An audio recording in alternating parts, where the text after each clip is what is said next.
Assalamualaikum warahmatullahi wabarakatuh. Selamat pagi rekan-rekan mahasiswa. Untuk hari ini kita perkuliahannya via video yang sudah saya rekam karena saya tidak bisa Zoom ya. Hari ini ada acara lain. Oke, kita akan membahas mengenai teknologi VLAN atau Virtual LAN.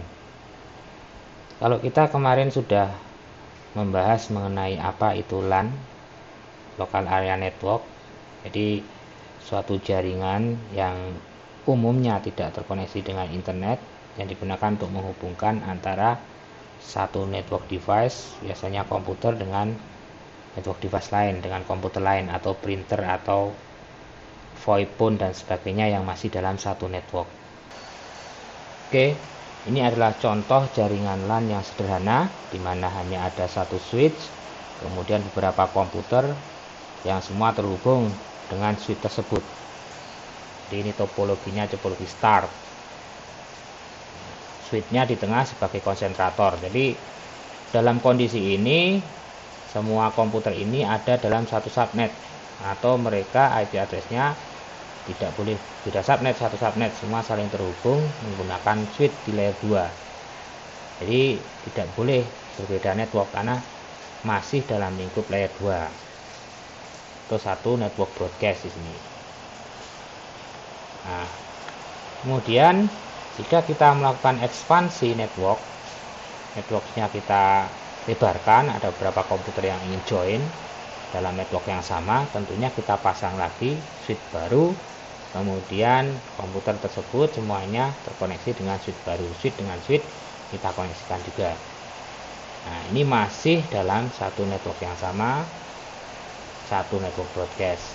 Artinya apa? Satu, ada komputer yang dia membroadcast, contohnya ada broadcast virus dan sebagainya, akan diteruskan ke arah switch yang lain dan ke seluruh komputer yang ada di switch tersebut ataupun di switch yang lain. Topologi berikutnya, bagaimana jika network lokal yang telah kita buat tadi, terdiri dari dua switch tadi, dua site yang berbeda, ingin terhubung ke internet.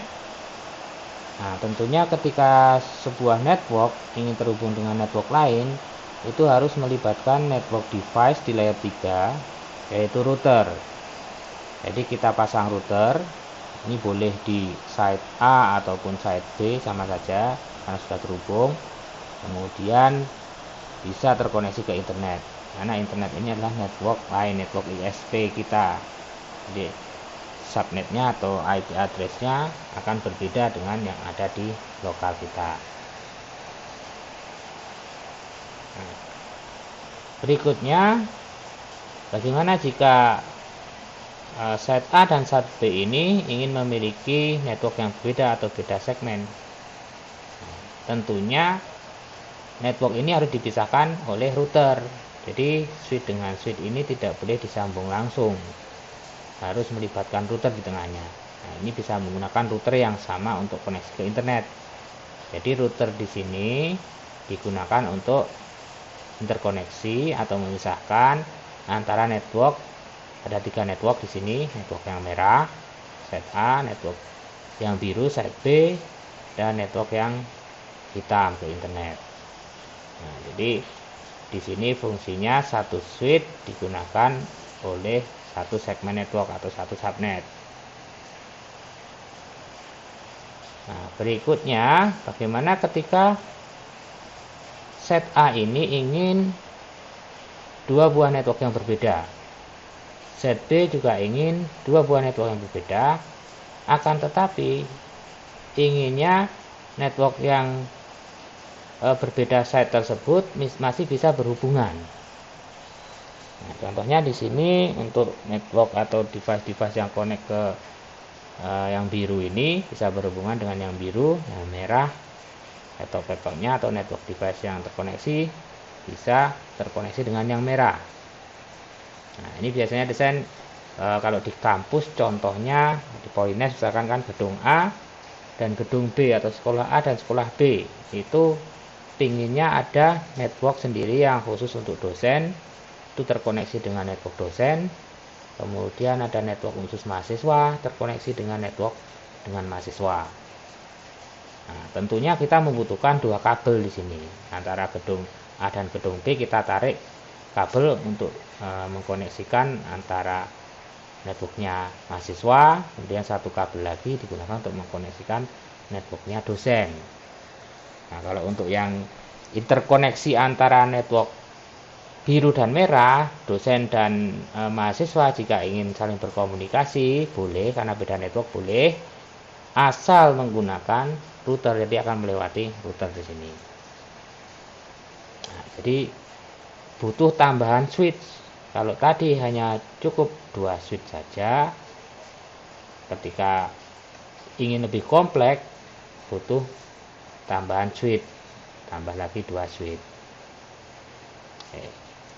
Kemudian berikutnya, networknya berkembang lagi. Dosen punya network sendiri, mahasiswa punya network sendiri. Sekarang masuk lagi misalkan laborat. Tim laborat ingin network sendiri. Di gedung A dan gedung B sama ada laboratorium, dia ingin networknya terpisah dengan networknya dosen dan networknya mahasiswa. Nggak mau digabung karena untuk alasan security, misalkan dosen dia punya database atau dia punya file sharing, di situ ada data mahasiswa, nilai dan sebagainya, akan rentan kalau misalkan satu network dengan mahasiswa. File sharing mahasiswa gampang untuk ambil data kan. Nah, pengennya dibuat segmentasi sendiri-sendiri. Nah, sehingga apa? Sehingga antara site A site B tambah lagi satu kabel yang khusus untuk menghubungkan networknya laboratorium dengan networknya laboratorium di gedung B. Jadi ada 3 kabel karena 3 network di sini. Lebih banyak yang akan kita tambahkan networknya, tentunya akan lebih banyak lagi kabel dan switch yang harus kita investasikan di situ. Jadi kalau menggunakan teknologi yang konvensional seperti ini nanti lebih biayanya lebih tinggi. Jadi switch yang harus kita sediakan harus lebih banyak. Setiap ada satu network baru harus tambahkan satu switch. Kemudian setiap ada interkoneksi network baru antara gedung A dan gedung B harus kita tambahkan kabel baru. Nah, seperti itu. Nah, solusinya bagaimana? Nah, solusinya kita menggunakan teknologi yang namanya VLAN atau Virtual LAN, di mana satu switch ini tidak hanya digunakan oleh satu network saja. Jadi satu switch ini bisa digunakan oleh banyak network terpisah. Nah, jadi nanti berdasarkan switch portnya di sini. Misalkan port berapa itu ikut grup dari network berapa, atau kalau istilahnya di sini nanti port berapa ikut VLAN berapa. Nah, tentunya ini akan menghemat jumlah switch yang kita butuhkan. Enggak seperti tadi.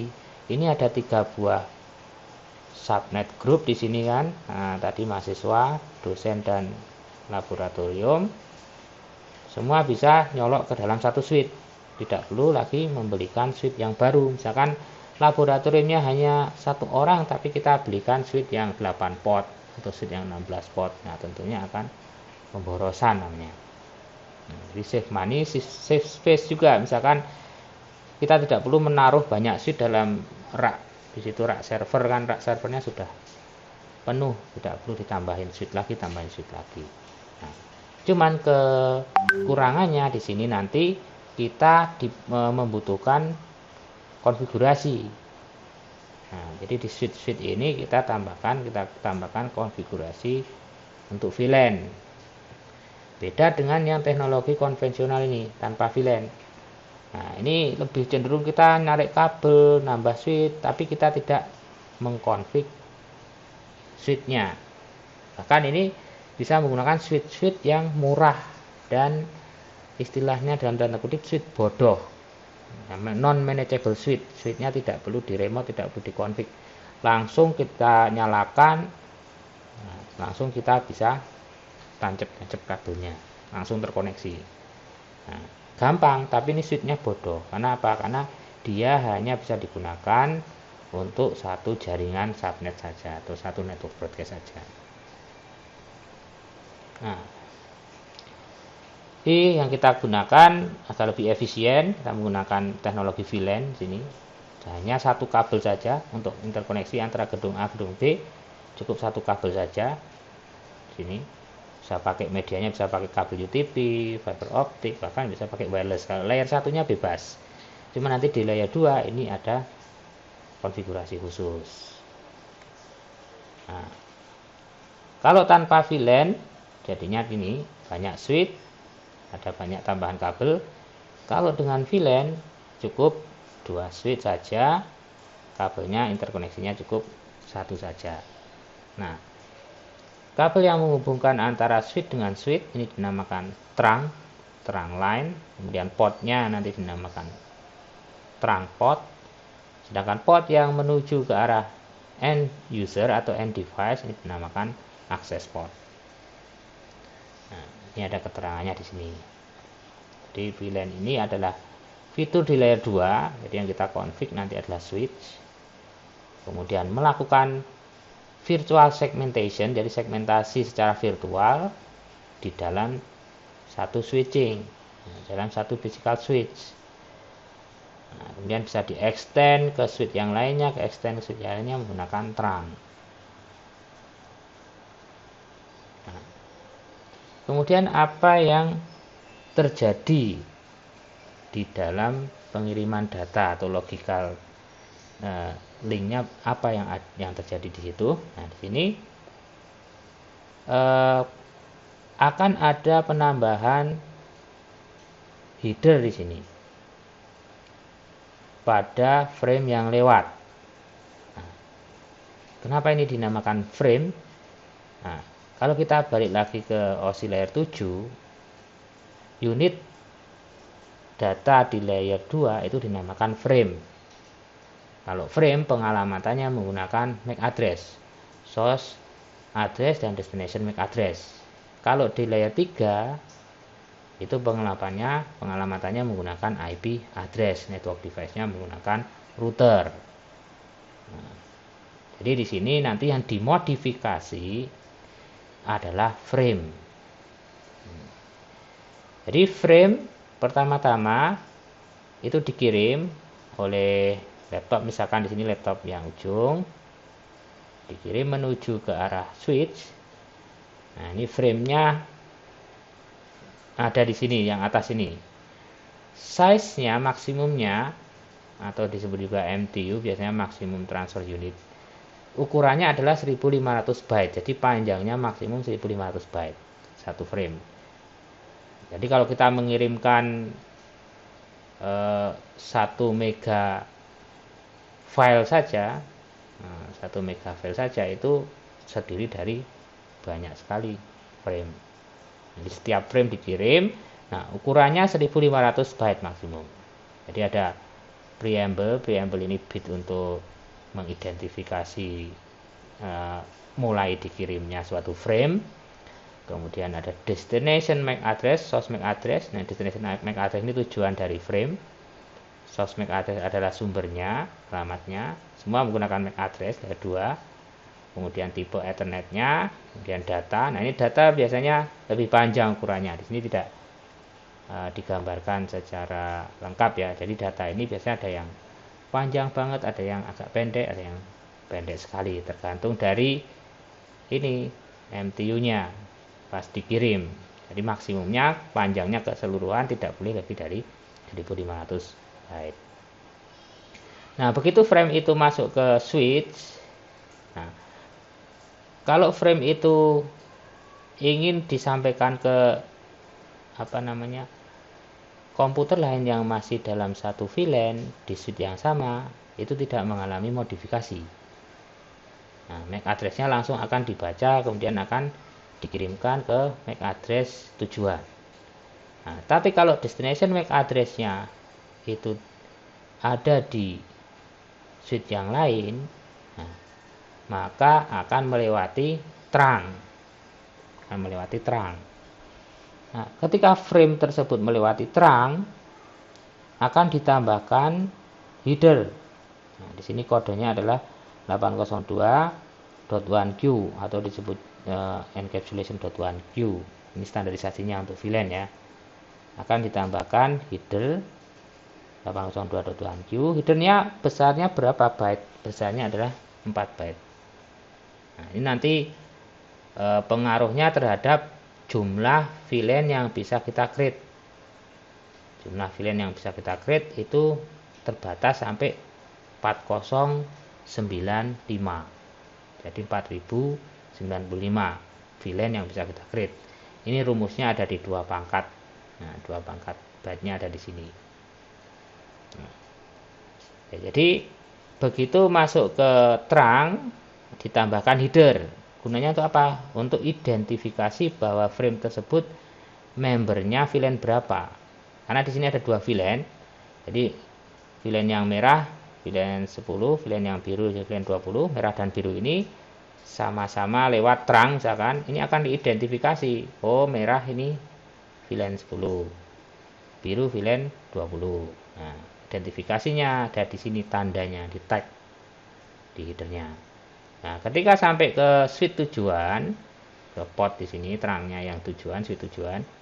Nah, akan dibaca, oh frame ini miliknya VLAN 10. Maka nanti akan saya sampaikan ke VLAN 10. MAC address-nya siapa? Disampaikan. Nah, dilepas tag-nya atau headernya dilepas, kemudian dilewatkan ke arah akses port atau ke arah komputer dari tujuan MAC address yang tadi frame-nya. Nah, itu. Jadi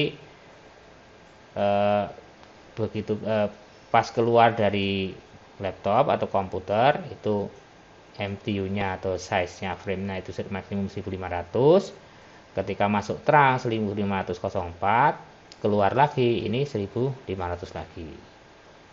Nah, makanya ada beberapa switch mungkin tidak support VLAN, mungkin MTU size-nya tidak bisa sampai 1504, berarti dia tidak support VLAN. Untuk teknologi ini belum melibatkan router atau belum melibatkan layer 3 device ya. Jadi sesama VLAN bisa saling terhubung, akan tetapi beda VLAN. Misalkan komputer di VLAN 10 di sini dengan komputer VLAN 20 di satu switch yang sama, ini tetap belum bisa berkomunikasi.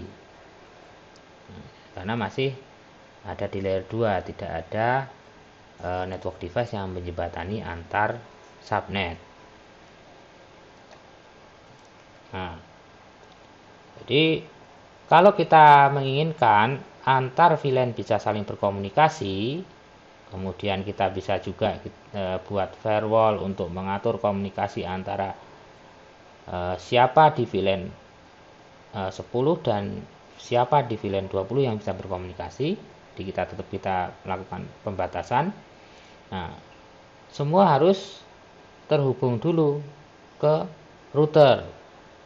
Jadi satu VLAN itu satu network segmen, satu segmen network, satu network ID, satu network broadcast.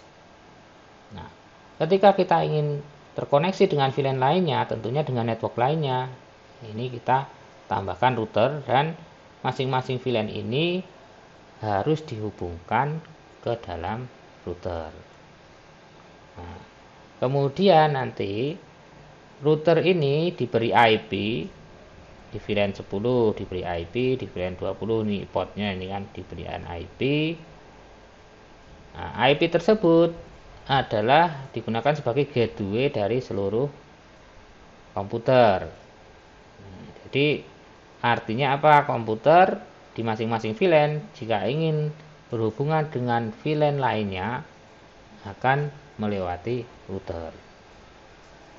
Nah, ini disebut juga dengan inter VLAN communication atau inter VLAN routing. Oke.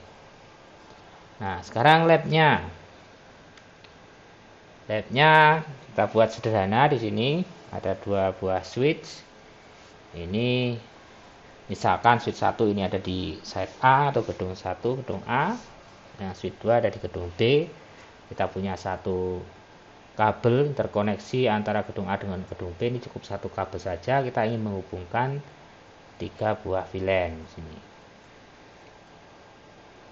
Nanti buat topologinya di paket tracer. Untuk IP address-nya ini di sini kalau satu VLAN berarti satu network ya. Contohnya ini yang PC1 IP address-nya 10.10.10.1/24. Yang PC4 ini di VLAN 10 sama-sama di VLAN 10. IP address-nya 10.10.10.2. Nah, ini kita belum melibatkan router ya. Jadi komunikasi hanya terjadi antara komputer dengan komputer yang masih dalam satu VLAN. Jadi kita ngeceknya berarti PC1 dengan PC4 bisa saling terhubung. Nah, pingnya replay, PC2 dengan PC5, PC3 dengan PC6. Jadi kalau antar beda VLAN tidak bisa saling berkomunikasi. Oke. Konfigurasi yang pertama yang perlu kita perhatikan adalah menambahkan VLAN database. Jadi berapa jumlah VLAN yang nanti akan terhubung dengan switch tersebut. Kita cek dulu, kita lihat dulu VLAN 10, VLAN 20 dan VLAN 30 di sini. Jadi di masing-masing switch nanti sama konfigurasinya, ini mirip konfigurasinya ya. Jadi masuk ke menu konfigur terminal. Jadi kita tambahkan VLAN 10 dulu. Komennya VLAN 10, name-nya bebas, misalkan nama guru atau nama mahasiswa, dosen, laboratorium dan sebagainya. Jadi ini yang saya identifikasi atau nama ungu. VLAN 2 warna kuning, VLAN 30 warna biru. Jadi VLAN ID ini ID-nya kita definisikan. Nah, baru namanya. Jadi kalau VLAN ID ini harus unik ya. Misalkan sudah ada VLAN 10, kok kita create lagi VLAN 10, itu tidak bisa. Jadi harus unik. Kalau nama mungkin beda, bisa sama ya, tapi kalau VLAN ID ini harus unik. Nah, setelah kita tambahkan VLAN database dalam suite, ini di config di sisi suite 1 dan suite 2. Berikutnya kita config terangnya.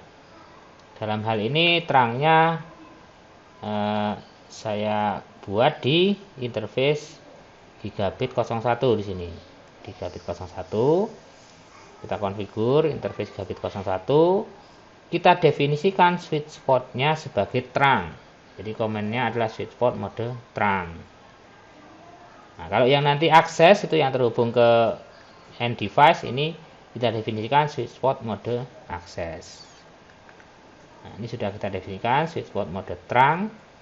Nah, kemudian yang kita izinkan lewat VLAN berapa saja, di situ kita definisikan switch spot terang allowed VLAN 10, 20, 30. Ini VLAN ID-nya ya, VLAN ID tadi yang sudah kita create di database.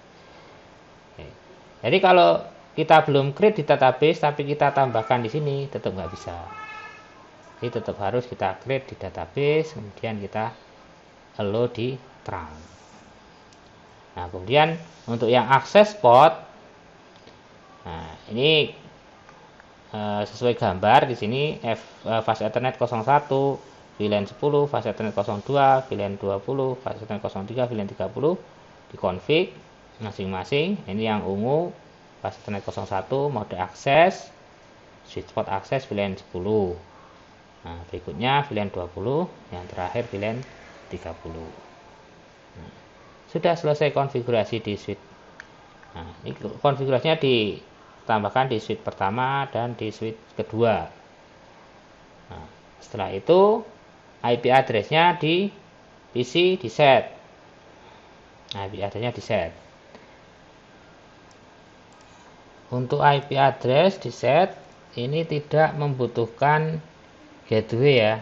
Jadi cukup IP address dan subnet. Untuk gateway sendiri belum perlu dalam hal ini ya. Kenapa? Kalau gateway ini kan untuk berkomunikasi dengan network yang lain atau network di luar subnet. Jadi ada gateway kalau kita ingin terkoneksi ke internet misalkan, atau koneksi ke network lain lewat mana, itu dibutuhkan gateway. Kalau dalam kondisi ini semua masih ada di layer 2 di switch, tidak ada network device layer 3 di sini. Jadi tidak ada router yang menjembatani antar network. Jadi untuk gateway belum perlu di set, cukup IP address dan subnet saja. Nah, untuk verifikasi konfigurasinya sudah benar atau belum, nanti di ping dari PC 1 ke PC 4 ini harus replay, PC 2 ke PC 5 harus replay, PC 3 ke PC 6 harus replay. Kalau beda subnet, beda VLAN, tentunya tidak akan bisa replay, belum bisa saling terhubung karena belum ada routernya sebagai inter VLAN routing. Oke, itu aja. Silahkan nanti dilabkan. Jadi tugasnya untuk hari ini dilabkan tanpa dikumpulkan. Nah, jadi untuk jam perkuliahannya silahkan digunakan semaksimal mungkin, yang optimum mungkin untuk nge-lab, tidak perlu dikumpulkan. Untuk PDF-nya nanti saya upload di El Nino, bisa di-download, kemudian dibuat untuk lab-nya. Oke, terima kasih atas perhatiannya. Tetap semangat belajar walaupun kondisi pandemik, tetap sehat, jaga kesehatan. Mohon maaf jika ada kesalahan. Wassalamualaikum warahmatullahi wabarakatuh.